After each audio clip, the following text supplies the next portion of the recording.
All right. We got a really great crowd today. Thank you so much for being here. So this week, our seminar speaker is Dr. Madison Turner, who is currently a postdoc at the SETI Institute. She's a planetary geologist whose research mainly focuses on using remote sensing data sets to do structural mapping and to do quantitative analysis of surface features on planetary bodies, mainly on Mars. She has a bachelor's degree in geology from the University of Maryland, PhD in planetary science from Johns Hopkins University, and starting in 2023 to last December, so this past December, she was a postdoc at the University of Chicago working with Edwin Kite. And like I said, she just started a new postdoc last month at SETI. I know Dr. Turner from work with the Mars Science Laboratory Curiosity rover.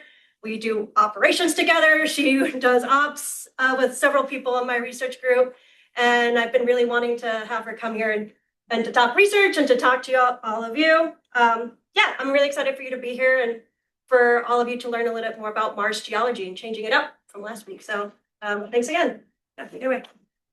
Yeah, thank you guys for having me. It's really cool to be here. I love working with Frances. For people in her group, overlapped a lot with them, so really enjoyed being here so far. So Frances said that the one thing you guys were trying was like your research journey. This has been mine. So as she said, I started off at the University of Maryland.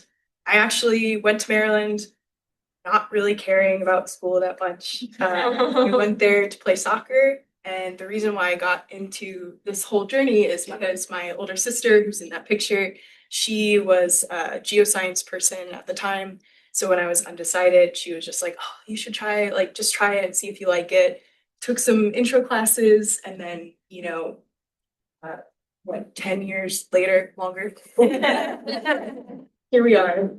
So that was my intro to geology, and also where I started to really enjoy planetary science, the idea of planetary geology, especially this idea of remote sensing as a way to really, explore different areas. Grad school, stayed in Maryland. That's my cohort. Got to do some field work, got to do some mission work, and and then since then have been postdocing and have gotten to see some really cool things. That's an entire T-Rex skull or whatever skeleton at the Chicago Museum. And then this is, probably remembers that, the rover field in France that we went to for the team meeting there. So yeah, I've been doing really good things at SETI now, still doing Mars stuff, also doing some lunar stuff, and then of course also looking for the aliens as well. So today what I'm going to be talking about is a few different projects that all have to do with this idea of Martian macrostratigraphy. When I say macrostratigraphy, what I really mean is like understanding these large-scale processes that happen, tie different aspects of the rock record together so that you can get a picture of the global processes that are taking place on the planet. On Earth, we use this to talk about basin growth and decay over time, and large-scale changes in the interconnectedness between these different cycles.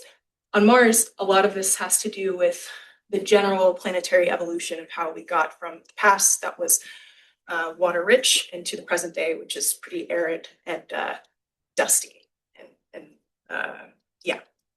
And so remote sensing is a powerful tool in doing this because it is really one of our best defenses against being able to look at pictures of things like this, preserved delta fronts at Eberswald and Jezero crater, and be able to quantitatively connect them to things like this, which is an artist's rendition of an ancient crater lake. And so from these past pictures, it may seem pretty simple, and it is pretty simple that Mars once had quite a bit of water. Over time, it's lost its water and its atmosphere. You used to have things like rivers and lakes forming, and now we kind of only have these fossil remnants. And this is thought to be mirrored in the sedimentary rock record because sedimentary rocks have this ability to inherently record the environment in which they were deposited in. And so what we see across Mars is this kind of consistent story where you see the rock gradually drying out with age, from the clays that are most water rich and are the oldest, to the sulfates, and then to the rhythmites, which are anhydrous. And this is hypothesized to symbolize the global aridification of the planet. However, as with most simple models, there is a lot of uncertainty within this picture. And so here you kind of have this idea of when did this transition happen? So we have the relative stratigraphic ordering, we have really coarse crater constraints, but the uncertainties here can range into like the billions of years. So understanding when that happened is very important. There's also this uncertainty in how early Mars was even able to really sustain liquid surface water. Mars is shrimpy compared to Earth. It's farther from the sun. There's also this problem that people refer to as the faint young sun paradox, where the sun was cooler. So a lot of climate modelers really struggle to reconcile how early Mars would be able to sustain liquid water to form all of these water-rich features. And then the last is whether or not we see this transition as a synchronous and irreversible shift across the planet that's mirrored in all three of these different aspects. And so throughout the talk, I'm going to be returning to these questions, and I'm going to be talking about different aspects of the rock record that I've used to try and inform some of these questions. So for the first bit, I'm going to be talking about a tool, I guess, that we used, a macrostratigraphy tool to address some of this. And so basically when you're looking at the rock record on Mars, so this is a map, this is Olympus Mons, different Tharsis volcanoes, this is Valles Marineris. All of these polygons are the different sedimentary rock deposits, regional deposits for the rhythmites and the sulfates. And apart from stratigraphic ordering and mineralogy, one thing that they all have in common is they're all layered. They're all, have really distinct layering. Sometimes it varies in color, sometimes different thicknesses, but they all have this property where they're layered no matter where you go. And so this can be a tool for macrostratigraphy.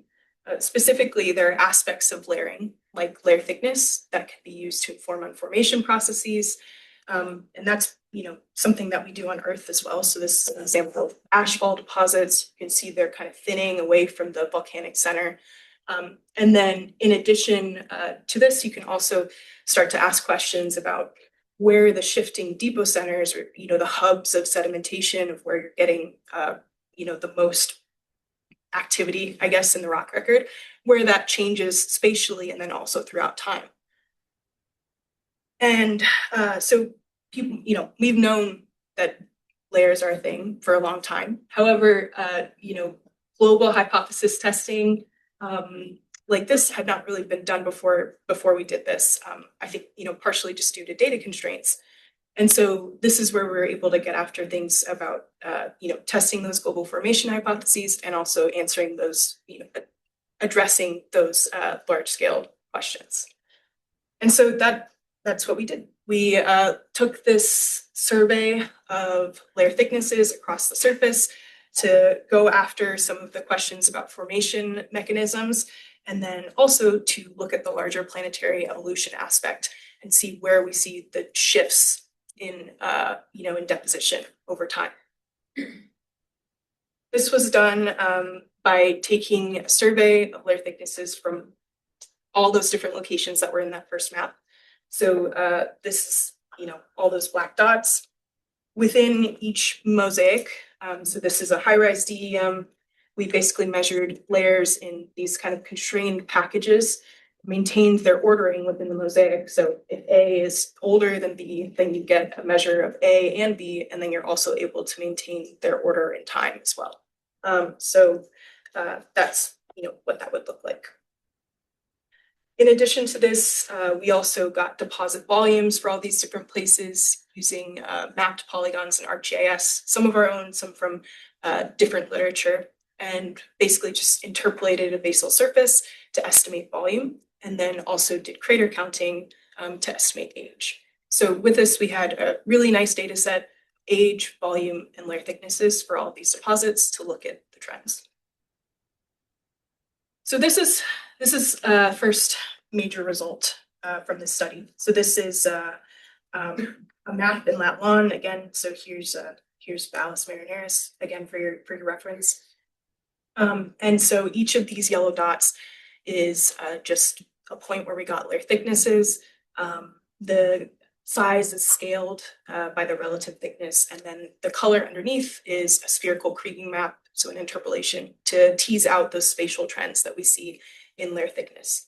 And one thing that we noticed with this is that the deposits, the trends are pretty like regional looking. You know, it doesn't really seem, you're not really seeing a lot of continuity between Valles Marineris here, and this is Arabia Terra, where Meridiani Planum is and where Opportunity explored. So it seems like we're really looking at more kind of regional deposits that share the same orbital facies, but maybe are not like globally continuous. And this is simple, maybe expected, but it actually does go against some of the previous models that had, hypothesized this global deposition, namely a volcanic model. So this is a paper by Laura Kerber that modeled all the ashfall accumulation that you get from all the volcanoes on Mars. One thing that was directly in tension with that was that we actually have a global low in Valles Marineris, which is closest to these Tharsis volcanoes, compared to a global high in Arabia Terra, where you would expect to see kind of the opposite. And then the other model that we were kind of testing against was this idea of snowmelt aided dust deposition. So the idea is that you have dust fall and then you have snow that acts as a cementing agent. The primary control here is where you have snow melt accumulating. And so the idea is that you would have the most snow melt happening at the equator, and then it would kind of like symmetrically fall off. And this, again, is different than what we see. So this red line here is the equator, and there's kind of an asymmetry there. But if we look at the data more, in a different way. So this, this is a, what's it called? This plot is it's a semivariogram. Yeah, so this is a semivariogram of the fractional difference in mean thickness for all of the results. So basically what this is saying is that the closer you are to a different deposit, the more likely you are to have a similar thickness until you kind of lose that trend when you reach the distance between two regional deposits, and then the trend kind of drops off. So it does look like we're looking at regional coherence here and not global. However, we do see a global trend in thickness with age. And so that's what this plot is showing. This is all of the data.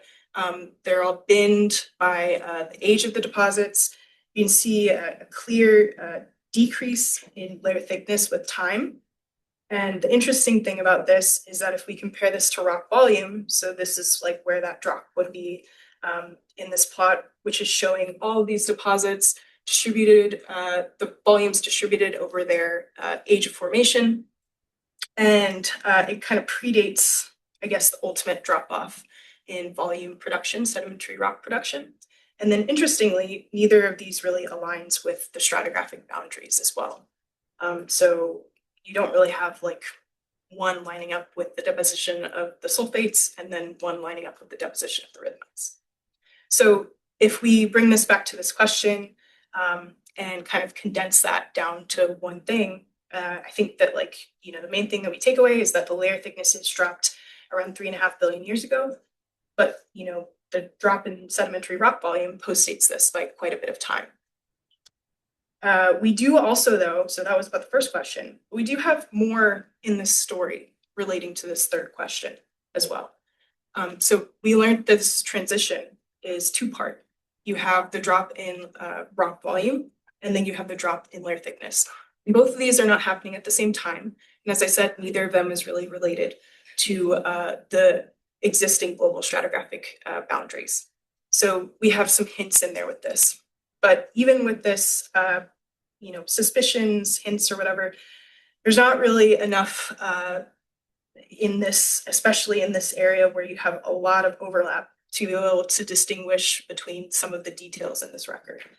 And in particular, you can't look at this site and distinguish whether or not you're looking at a sedimentation history that looks more like this. You have discrete peaks forming at different places, and something like this, which is more, spread and kind of overlapping and a little bit messy. And this is interesting because it also relates to the second question as well. So basically, if you assume that sedimentary rocks, it is an assumption, but I think it's a good one. If you assume that sedimentary rocks are correlated with the presence of liquid water, at least to be able to aid in sedimentation, to aid in cementation, to aid in things like transport, deposition, whatever, then you also have this correlation between water availability and sedimentary rocks.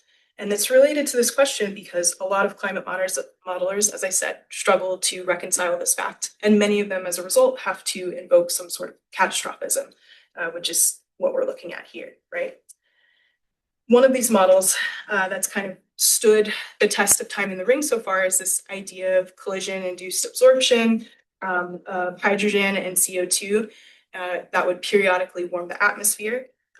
It's been modeled extensively since 2014, produced really nice figures like this one, where you have the expected temperature over time, and you have these different peaks. These are these different warm episodes. The drop-off is the loss of hydrogen over time through escape to space, water-rock interactions. And what this also does is this presents us a way to compare this to our observations of the sedimentary rock record, because you have a couple of aspects here that can be connected to stratigraphy. You have the number of events or the number of depositional episodes, which is the number of times that this peak crosses over this 273 threshold. And then you have the duration of each of those events, which is around 100,000 years. However, as I said before, our constraints are not fine enough to be able to test against these two scenarios. But what we did is look at syndepositional craters. So these are features that occur when you are accumulating a deposit. You have an impact, and then you have younger stuff piling over top. So these are examples where you have partially exhumed craters that are overlain by strata. There's an example here where you even have the ejecta blanket that's overlain by strata. Basically, these are an additional tool that we can use. And the added benefit that you get, so this is your existing crater chronology constraints. A lot of times these can have large uncertainties, especially for young deposits. And if you have syndepositional craters peppered within your deposit, then you can use them as a way to confine that, because it's pinned basically within that deposit. And you're using your accumulation the idea is that the slower you are being deposited, the more likely you are to accumulate craters as you are growing, versus if you are growing very fast, if you're being accumulated very fast, then you won't have time to have any craters. So this presents a potential pathway for us to distinguish between these two hypotheses. So we had kind of two ideas going with this. The first was, this is a tool that we can use to refine the pace of sedimentation on Mars. But then there's also this added benefit of being able to test early Mars climate models with this method. And we chose Meridiani Planum and Gale, so both places from the first study, to carry out this project. Both of these have been extensively studied. They have existing geologic maps that we can pull from. There's really good existing chronological constraints. They have the consistent orbital facies. There are documented existence of the craters. So this is a really famous one from Gale that we might even cross through if we make it there, fingers crossed. So there's a lot of benefits for choosing these locations. The way that this works, and the way that I think most crater counting works this way, so it's really important to maintain a systematic, unbiased approach. So we did this using a grid, one by one degree grid. scanning for any initial candidates. So there's one there. And then after identifying candidates, then confirming them by first saying, yes, this is a crater. We can see a crater rim. It's circular. And then also confirming that it's in depositional through observation of things like, connected overlying stratigraphy overlying the ejecta blanket, lithified fill, things like that. And so this is what that data set looks like for these two locations. At Meridiani Planum, we had 4 geologic units that we were looking at. And at Gale, we only had 2. Notice that there's not a lot at Gale, right? And then what we ended up doing was use this chronology pipeline that was adapted from Kite et al. 2017, so Edwin's previous method that he used this for. We used parameters, some of the parameters in this table, including the existing age constraints for Meridiani Planum and Gale crater, crater fluxes from Michael et al. 2013, and then basically we're able to use the flux to constrain the accumulation rate based on the frequency of the craters within this area. So this is the first major result from this study. This is the accumulation rates for the different locations. You'll notice that the Meridiani Planum results are in kind of this hockey stick shape. That's normal. The idea is that the lower diameter craters, the smaller craters, you're almost certainly undercounting them because they're smaller, they're more likely to be eroded, more likely to be confused with other topography. So it's always going to be an underestimate, we assume. And where it starts to become robust is when you see this leveling out. Also notice that we don't see that leveling out with Gale. So it's not the best constraint. It's a new constraint, but it's not the best constraint for Gale. And then each of these shaded areas is a 90% confidence envelope with the 50% confidence interval as the dashed line. So what we see here for Meridiani is an accumulation rate that amounts to 114 to 170 million year accumulation timescale for the deposit compared to the previous estimates that were around 300 million years. Oops. Okay, so that timescale gives us one aspect of this question. So now we're looking at the number of events as well. Initially, our assumption, which was a good one, but it was an assumption, is that this stratigraphic units equals roughly the number of deposition events. However, as we started looking into the data set, it became clear how much of an underestimate this was because 90% of the craters that we looked at were actually contained within a single stratigraphic unit instead of being on a stratigraphic boundary. And so, what became clear is that the number of stratigraphic units was definitely a minimum estimate.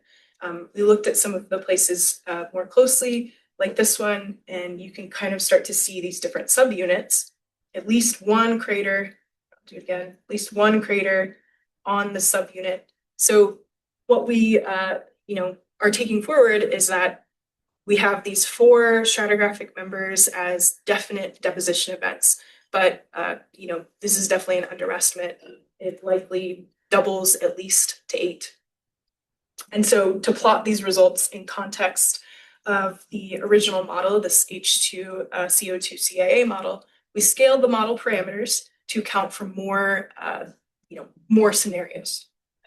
Specifically, we're interested in looking at temperature because if you allow for lower temperatures, then you can possibly be looking at things like seasonal melting, which would maybe be different, a different picture, but it's still allowable. Our data plots over top like this, so it is consistent with the model. However, we do have this, this potential uncertainty, or not potential, this uncertainty with the number of warm events. However, so our results are pretty consistent, especially when you allow for this wider range of scenarios. So if we bring back again to the initial things that we're talking about with this, even with the added studies, I don't think that we can confidently say, answer the question about what we're looking with this. Because what we ended up with is this figure, and the definitive results of the study would seem to favor a depositional scenario that looks more like this. But with this uncertainty in the number of events, you potentially have something that's trending more towards that spiky or messier scenario. And so if we bring it back to this, even with all of the uncertainty, I think that the way to put this would be that our crater counts from Meridiani, Planum, and Gale are within those constraints for deposition occurring sporadically within an atmosphere periodically warmed by this model, especially if you account for those other scenarios. But what about this third question? So if we go back to this third question and talk about this uncertainty here that was left, even with these two methods, or even with this added methodology, we can't really confidently say, what was going on. So even other studies at Gale, this is a study that was trying to determine the timescale of the actual unconformity just by looking at the length of that contact and that crater present. So this is the assumed age of Gale. You can see that the entire age range, hiatus length, is within the maximum likelihood of this model. So again, I think we have new constraints, especially for Gale, but they're not really good enough to say anything different, I think. However, we do have this period in history, in early history, where some of these things are chronologically distinct. So I would still argue that it seems like the global stratigraphy is diachronous, especially based on this early part of the column. And so that is what I would say for these two projects based on this. The Mars stratigraphic transitions are diachronous, based in part with what we see here, but also because this global maxima and layer thickness and sedimentary rock volume are both uncoupled with stratigraphy.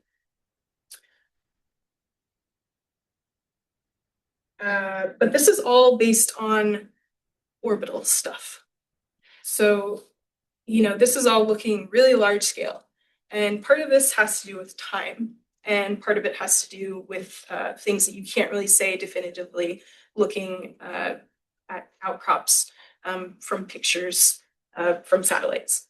And so, another part of this is looking about how stratigraphy changes within a single place, which is ideal with Curiosity at Gale Crater.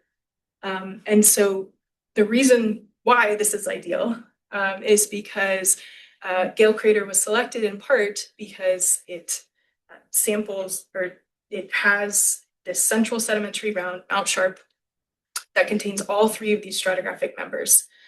And so as Curiosity ascends this mountain, it can sample from all these different places and see the transitions in real time, and we can connect them back to the global record. So the first site that we looked at, right, was the lowest down, the oldest, the clays. This was of great importance for a lot of reasons, some of them scientific and some of them just from a general mission science standpoint. So this was kind of the first stop where we really had to figure out the right way to do things as well. And the way that I did this, the way that I contributed to this monumental effort is really just trying to understand the right ways, the best ways to interpret and measure a strike and dip of geologic bedding. It's a really simple concept.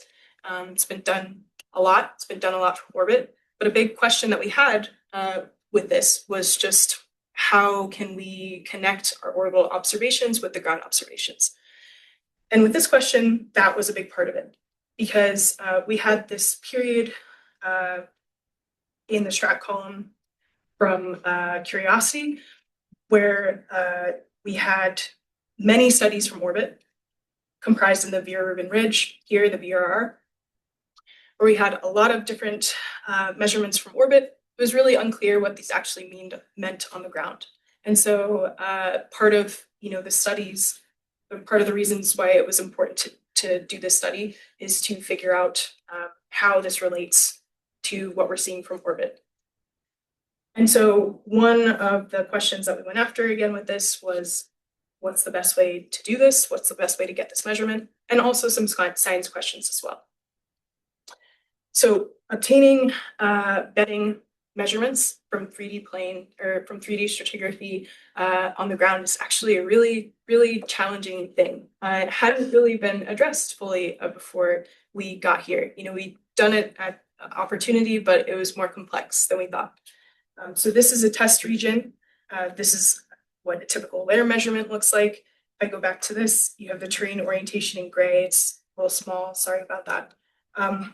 But basically, the reason why it is tough is because with any measurement from a pinhole camera, from a Curiosity rover camera, you have an unpredictable, well, it's predictable, but it's unpredictable to models, unpredictable error orientation.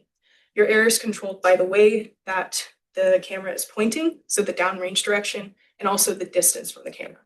And you end up with traces that look like this, where you have long wave curvature that's corresponding to layer topography, but then you also have this really short wave noise that again isn't predicted or isn't oriented in any predictable way. It's purely controlled by the camera, the way that the camera is looking.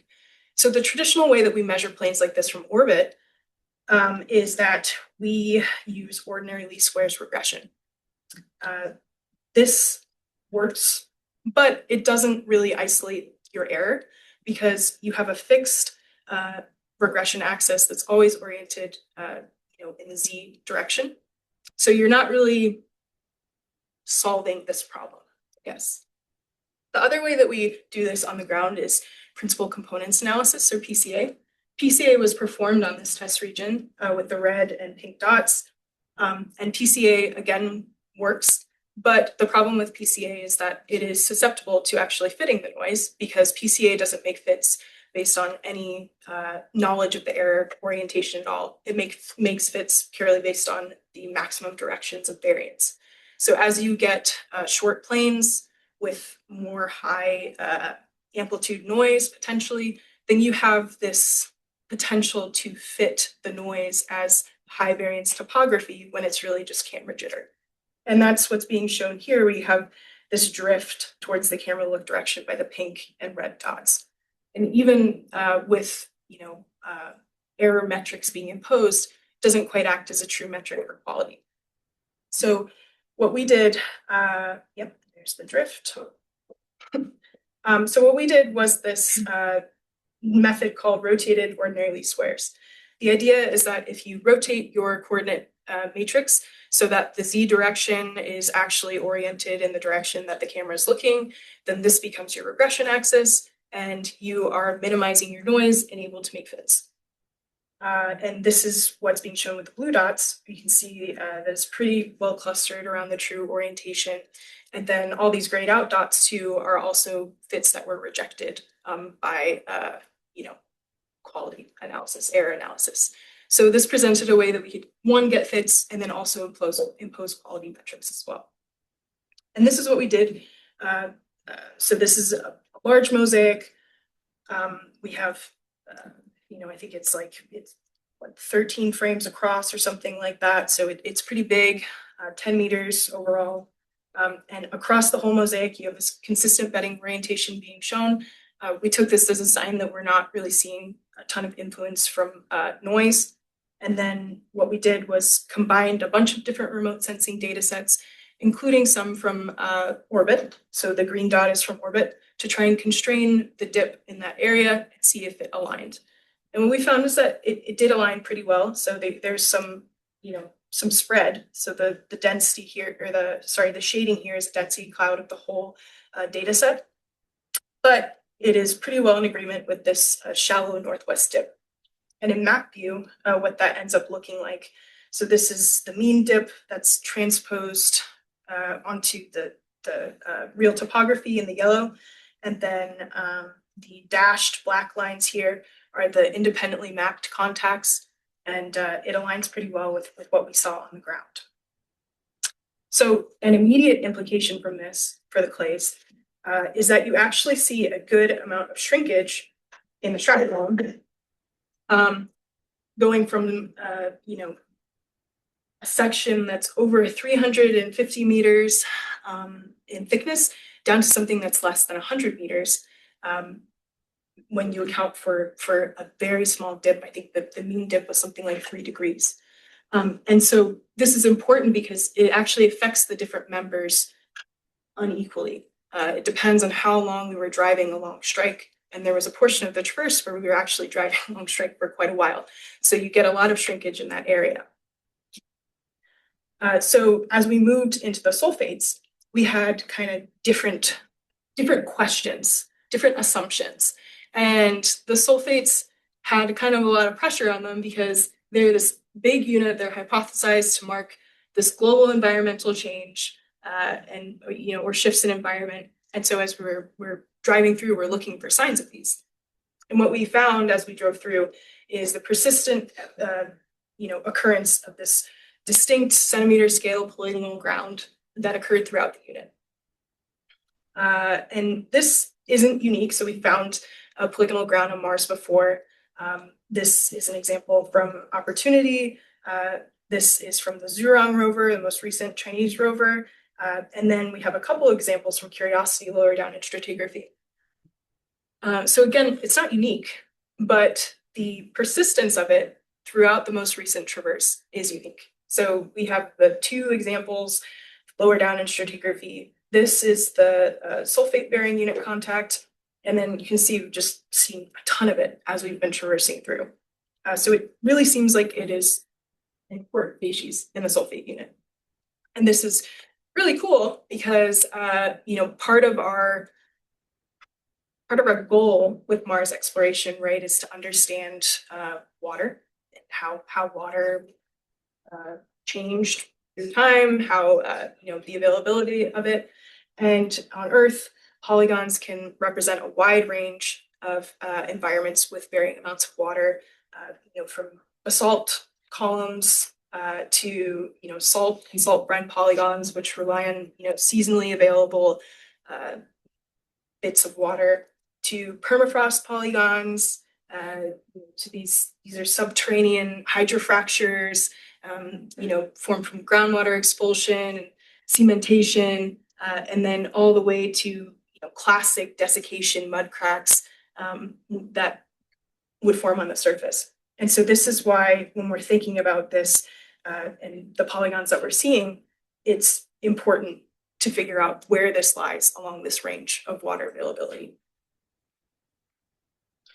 And so to do that, we looked at both morphology and texture. So for the morphology, we looked at spacing, so the size of the polygons, by looking at them using the navigation cameras, so Curiosity's engineering cameras. They also provide very good DEMs, and just took the areas and counted polygons and then used that to derive the spacing. So this is what that looks like in map view. There's not really any trends that you can kind of tease out. And even if you look, so this is an orbitally defined bed in red. And even if we zoom in on this densely populated region, there's not really any trend with stratigraphy that you can pick out. If anything, it looks like there's a trend along strike more than anything. And then if you look at the polygon radius with elevation, so we have this pretty well-defined range that the radius stays generally within 2 to 4.5 centimeters, but there's not really any systematic variation with elevation. Seems like we have these 4 groups. We're not really seeing anything other than that. So we also looked at junction angles. Junction angles were measured again using NavCam. So this is a NavCam frame with the DEM mesh over top of it, and just measure the different sides to find the angles between them. For any junction, if the angle was less than 355 degrees, it was thrown out because it's erroneous, right? Should add up to 360. And then the results of this are plotted on this histogram. So you can see it's a really nice Gaussian. It's centered really close to 120 degrees. The actual distribution centers at 118.97, has a really, really narrow 2 sigma range, like plus or minus 0.1. We also looked at the texture. So for the polygonal ridges, we have kind of a spread, as pretty well constrained and defined as the morphology is, the textures were more diverse. So we have both open and closed polygonal ridges, polygonal ridge fractures. These are some example of open ones. Where we do have them, we see them forming double ridges. Sometimes they have fill that looks like this kind of grayish looking fill. It doesn't look like traditional vein fill. And when we have compositional data, seems to support the idea that it's very close to the host rock, just with the addition of salts, various salts. And in areas where we have closed ridges, you have this kind of like continuation of the bedding around the ridge. It's deformed. Sometimes it kind of warps downwards, but in general, it continues across. And, again, no evidence of mineralization. Also, one thing in this image too that's clear is that with these features, you don't really have a clear top or bottom boundary. So the bedding, this one kind of penetrates up to here, but then over here, the feature stops early. That's true for the top and bottom boundary. They kind of seem like they don't really stop or start with any single layer. Cross-cutting relationships were also, so we did this, this is a block, you can see the polygons are, kind of oblique to bedding. You have many other fractures occurring here. Some post polygonal fractures, so like this big fin that's interrupting these cells. But then with this feature here, this actually is a pre-polygonal fracture. So if you zoom in on these different areas, so this is here, and this triple junction is overprinting this linear feature. And then we have another example up here where, again, the polygonal cell is interrupting the linear feature. And so we took this as an indication that these features formed post-burial, right? Because they're interrupting linear features. However, when you take this in account with things like deformed bedding, it seems likely that it actually formed in a pretty narrow window of post-burial, but pre-lithification, right? Pre-hardening. So that's what kind of has fallen out of the data. And so if we bring this back to this, what we know, we have the age constraints. Seems like we have post-burial pre-lithification. We have the different textural qualities, no top or bottom boundaries. We have open and closed ridges. We also have this, deformed bedding that's happening. And then we have this really consistent morphology. They're consistently kind of ranging between 2 and 4 centimeters. You have 120 degree junctions. And so what all of this is implying, basically, I think, first, I think that the characteristics here don't really support classic desiccation, right? We have this subsurface formation. We have the lack of clear top boundary. And then we, in addition, don't see any evidence of tapering. We don't see any mud curls, things like that. So it seems like these are likely not desiccation cracks. The morphology would seem to limit things like, salt polygons or permafrost polygons, which are much larger, often have this like really irregular wiggly sides, which is not what we see. And so from this so far, we have a couple of hypotheses that have kind of fallen out of the data so far. The first is this idea of groundwater. So you have groundwater being expelled from host rock through compressive stress. And as a result, you have polygons forming in certain layers. And then as the groundwater is moving and as that disruption is happening, you can have it penetrate into the surrounding overlying and underlying layers. When this occurs, you can have open fractures and then it propagates into the upper bedding. You have deformed bedding, but also occurring as a closed fracture. And then it's also a really nice morphological analog as well over here. But another hypothesis that we've been looking at, that's also worth mentioning, is this idea of contraction, like salt contraction polygons. So this is an analog from White Sands National Park. These are gypsum sands. It's a really good morphological analog. The idea is that in the wet seasons, you have salts that are being mobilized with the water, and then as they dry out, they reprecipitate, form cements, and then as it dries out further, it contracts and forms this polygonal shape. So this is an analog that we've been talking about a lot. It makes sense with the chemistry as well. The thing that doesn't align is the formation timing. However, this is a surface process, but this analog definitely deserves more attention. And so if we're summarizing what we learned, this last little bit, summarizing what we learned from the stuff on the ground, I would argue that one thing that we learned from the shrunken column is that the lake-forming sediments, things like the Pettigrove Point, the Blentz Point, the Jura, even the Sutton Island member, these are kind of they're shrunken more than some of these other sediments that are maybe more interdune environments, more, what am I trying to say? Like lake margin environments. So, I think that you still have a lake forming here, but it's not this massive, massive thing.